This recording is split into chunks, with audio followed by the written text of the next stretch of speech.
What's the plan here? We're thinking about bringing you home. Sam Elliott's father told him he had a snowball's chance in hell of making it. Music. He was 18 when his father died. He slept in his car. He shoveled cement. He turned down casting couch offers and watched doors close in his face. But there was one woman who saw something in him before anyone else did. She pushed him toward the role that changed everything. At 81, he finally admitted what she meant to him. And the truth about their 41-year marriage is more surprising than the movies they made together. Sam Elliott entered the world on August 9, 1944 in a small hospital in Sacramento, and everything around him, music, felt simple and grounded. His mother had the grace of a champion diver from Texas, and his father carried the rough confidence of a man who worked as a predator control specialist. Their family roots stretched back to El Paso, and stories from that side of the family often reached all the way to the Battle off San Jacinto. So Sam grew up inside a mix of athletic discipline, old Texas grit, and long shadows cast, music, by his story. Those early years in Sacramento shaped him quietly. The hospital served working families, and that setting made his beginning feel even more real. He grew up watching his mother teach, and his father move through the outdoors like it was his second home. And through those small moments, he learned the toughness and calm that would later sit so comfortably in his voice and posture. When he turned 13, his family moved north to Portland, music, and that shift opened a new chapter. Portland's forests, cold rivers, and wide open spaces, music, gave Sam all the room he needed to feel close to his father. They hunted together. They fished together. They talked only when needed, because the quiet between them said enough. His father's job kept him away many days, but whenever he returned, he brought practical lessons, music, and a deep respect for the land. Those long mornings in the woods and those slow afternoons near the water shaped Sam's, music, sense of who he was. They gave him the calm steadiness that later made him look like he had always belonged in a saddle, or, music, next to a campfire. That move to Portland settled something inside him, and, music, pointed him toward a life he didn't yet understand. Still, he carried a weight even as a boy, because the man he admired most didn't think his dream was worth chasing. Music. When Sam said he wanted to act, his father told him he had a snowball's chance in hell of making it. The words hit hard. They stuck with him. But Sam had already fallen in love with acting at 9 when he watched westerns, music, and felt something shift in his chest. Even with the doubt that hung over them, he didn't step back. He kept imagining a life on screen. That dream carried, music, him forward. Even when tension filled their home. And when his father died at 54, leaving Sam only 18, the grief twisted everything. Sam wished they had more time. He wished his father had believed in him even once. Later, he would say that his father's honesty and work ethic shaped him more than the doubt ever did. That mix of pain and fire became part of him, pushing him every time he stepped in front of a camera. As Sam moved through his teenage years in Northeast Portland, he finished high school in 1962 and tried college the way most people do when they are unsure of their next step. He studied English and psychology at the University of Oregon but dropped out, music, after 2 terms.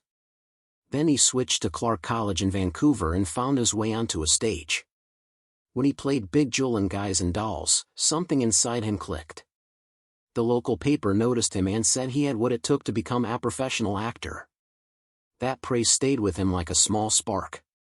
It made him believe he wasn't dreaming blindly. Yet all the excitement still collided with his father's disapproval. And that tension followed him every time he made a choice. After his father's death, life forced him into harder work. He took construction jobs. He shoveled gravel, he mixed cement. He worked until his hands carried the kind of toughness that never really fades. And as he carried boards and swung hammers, he built the physical presence that later made him look so convincing as every cowboy and drifter he played. Those jobs were grueling, but they gave him discipline and patience, and he held on to both when Hollywood felt impossible. In 1965, the draft hovered over him. Vietnam was pulling in so many young men, and Sam expected to be among them. Recruiters approached him, music, but he ended up joining the California Air National Guard instead. His mother begged him not to go to war, and he listened. Even though the choice left him with guilt that stayed deep inside him for years, he always felt a strange heaviness knowing others went while he stayed behind. And that feeling shaped the way he treated veterans later in his life. By 1966, he knew he couldn't ignore the pull, music, toward acting anymore. He moved to Los Angeles with almost nothing, music, and carried his father's warning in the back of his mind. In music, LA, he worked the same kind of jobs he had back home. He shoveled dirt. He drove nails. He slept in his car when rent couldn't be covered. And with every paycheck, he paid for acting classes. He reminded himself to stay grounded, even if it meant music, doing whatever work came his way.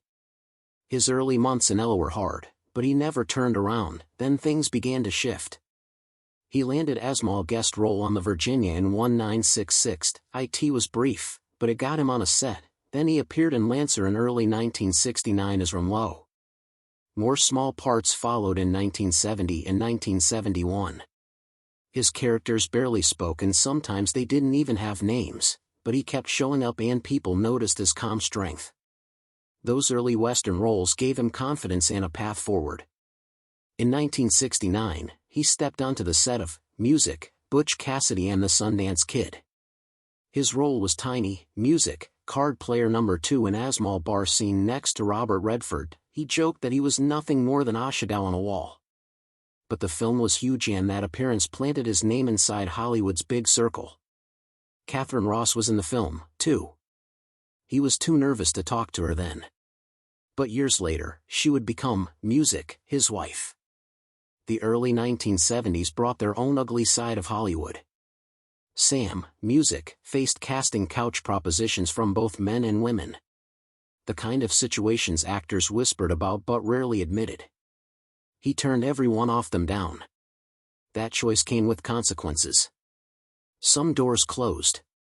Some casting directors never called him again. But he kept his integrity intact and told himself he wouldn't trade his dignity for a shortcut. Then 1976 arrived with something different. He was cast as Rick Carlson in Lifeguard. And for the first time, he carried a film in a way that let audiences see the full version of him. The movie came out on July 23, 1976, and people noticed his steady charm, the low voice, the relaxed strength. Critics praised him. That performance gave him a new kind of momentum. It opened doors that had been stuck halfway for years, and it showed everyone what Sam Elliott had been quietly building inside himself since the day he first watched those old Western films as a boy. Then 1979 arrived with a shift he had been waiting for. He stepped into the role of Tel Sackett, Music, in the Sacketts, and for the first time he felt the weight of aerial parts settle into his hands. Music, filming took him to New Mexico where the heat rose past 100 degrees and the days stretched long over dusty sets that reminded him of home. He rode horses for hours, Music, sometimes through sandstorms that made the equipment stall out. War, and his character Tel had spent nearly 10 years apart from his family. Elliott carried that loneliness in his posture and let the land shape the way he moved. People noticed. The series became a hit and for the first time, Hollywood saw him as more than a face in the background. But the attention came with a new problem.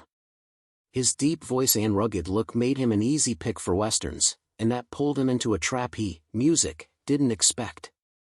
He kept hearing the same thing, that studios wanted someone more marketable for the lead roles. He would show up for an audition only to learn the part had already been handed to someone younger or cleaner, Music, looking. It hurt more than the early rejections because by then he knew he could carry a role. He tried avoiding projects that felt too close to the cowboy mold, thinking it would keep him from being trapped. Yet turning those jobs down only narrowed his chances. Even so, he stayed honest about the frustration, and people began respecting him for speaking up.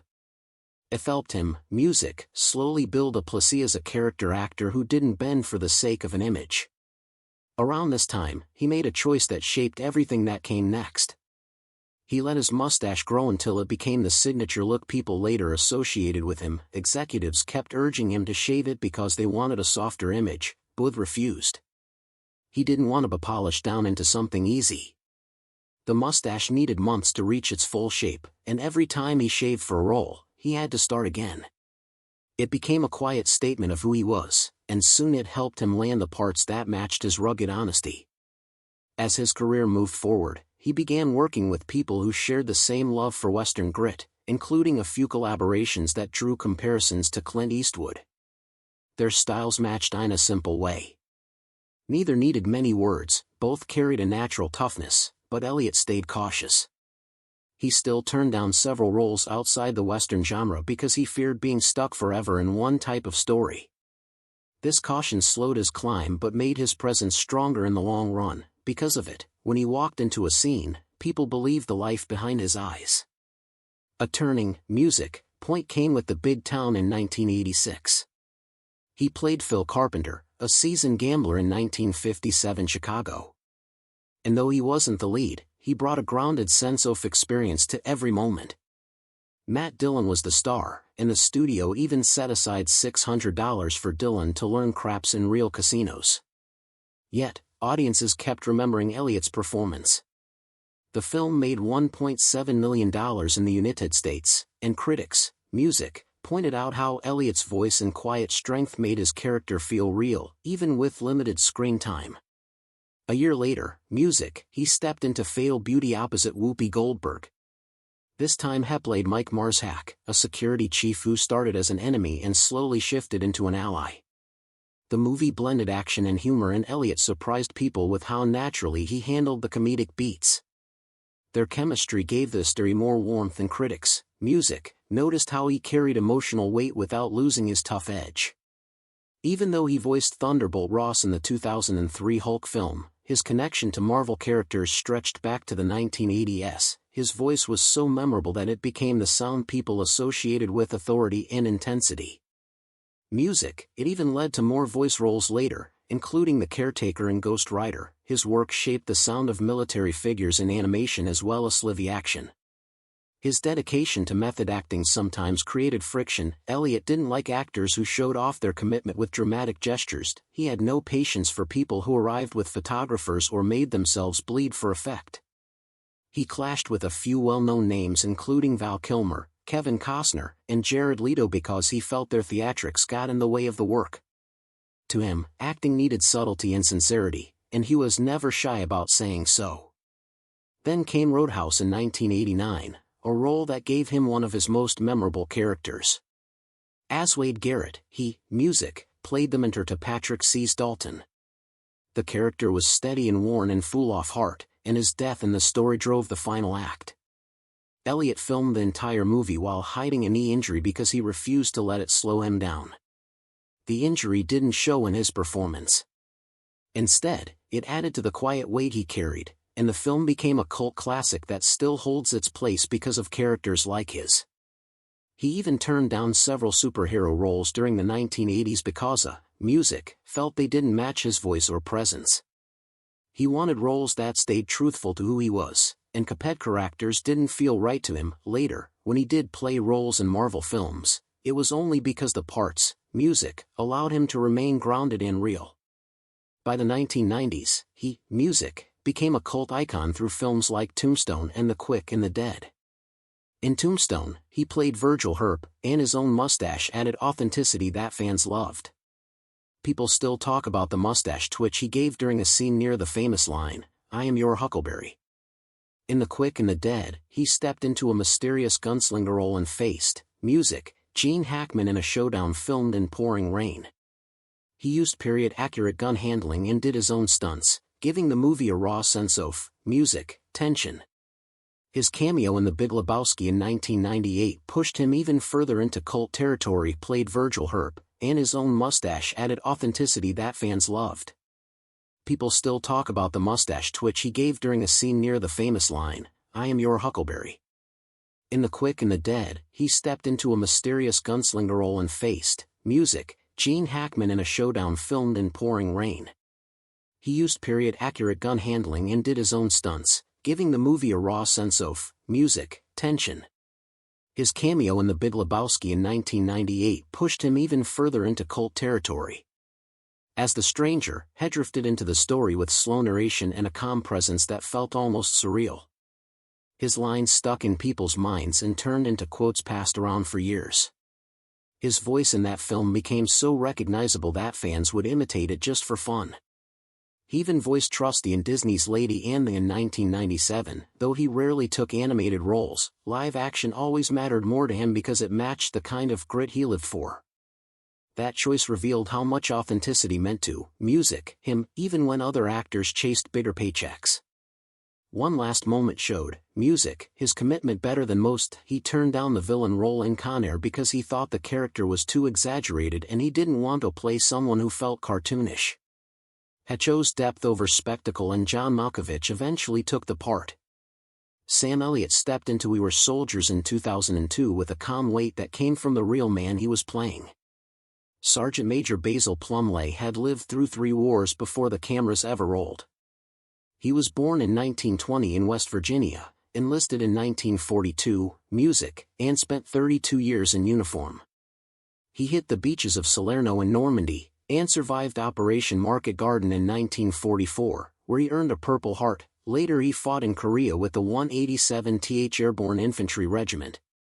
And in Vietnam he served as the Sergeant Major of the 1st Battalion 7th Cavalry Regiment during the Battle of Iad Drange in November 1965. That battle became the first major clash between the United States. And Elliott carried that memory on screen as if he had known him all his life. A year later, in 2003, Elliott stepped into another world entirely when he played General Thunderbolt Ross in Hulk. This time, music, he wasn't channeling Aerial Soldier, but a comic book one who had been chasing Bruce Banner since the early Marvel days. In the original stories, Ross had guarded a gamma bomb project at a remote, music, base in the 1970s and saw Banner as both a threat and an opportunity. The film follows that idea closely. Ross spends every moment trying, music, to track down the Hulk, driven by obsession and old anger. Elliott's voice and rough edges matched the character's history in the comic soul that fans wanted him to continue the role even after William Hurt replaced him in later films. In the comics, Ross eventually becomes the Red Hulk, but in this film, his journey stays grounded in fear, control, music, and regret. Elliott let all of that sit behind his eyes, giving Ross more pain than the script even asked for. In 2005, he turned that same presence into something quieter and far more tragic in Thank You for Smoking. He played Lauren Luch, the original Marlboro Man, now dying of cancer, music, and trying to warn others about the dangers of the cigarettes he once promoted. The story mirrors real events from the 1980s when the tobacco industry began facing public backlash. Luch was partly inspired by David Moyan, a real Marlboro Man who died in 1995 after decades of smoking. Elliott's character brings that truth through in a single meeting where a music tobacco lobbyist tries to pay him off. The tension between Elliott's music fading cowboy image and the industry that once used that image made the scene feel painfully real. Even behind the satire, his performance held a quiet shame that stayed with viewers long after music, the credits rolled. Then time moved forward and Hollywood finally turned to look at him properly. In 2019, after 5 decades in the industry, he received his first Oscar nomination for A Star Is Born. He was 74. He played Bobby Maine, the older brother of Bradley Cooper's character, a man who carried old wounds and old Levine the same breath. His scenes were few, but they hit hard. The film earned 8 Academy Award nominations and Elliott walked away with awards from the National Board of Review along with Critics' Choice and SAG nominations. Reviewers everywhere said it was about time he was recognized. Elliott laughed and said he was winning the war of attrition, and in a way he was right. He had simply, music, outlasted everyone. 2 years earlier in 2017, he had already shown something far deeper in the hero. Music, he played Lee Hayden, an aging Western star facing a diagnosis that pushed him toward the end of everything he once was. The story moved slowly through his fear, his silence, and his attempts to reconnect with people he had drifted from. In one haunting scene, he coughs up blood while riding toward the horizon, knowing that both the sunset and his life are slipping away. That moment stayed with audiences because, music, it felt honest.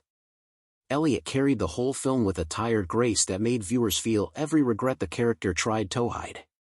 His performance earned him honors at the Newport Beach Film Festival and reminded people who he had always been, even in small roles. He, music, brought something unforgettable. In Top Gun Maverick in 2022, he appeared for only a moment playing a bartender who tells a simple story about last times and long stories.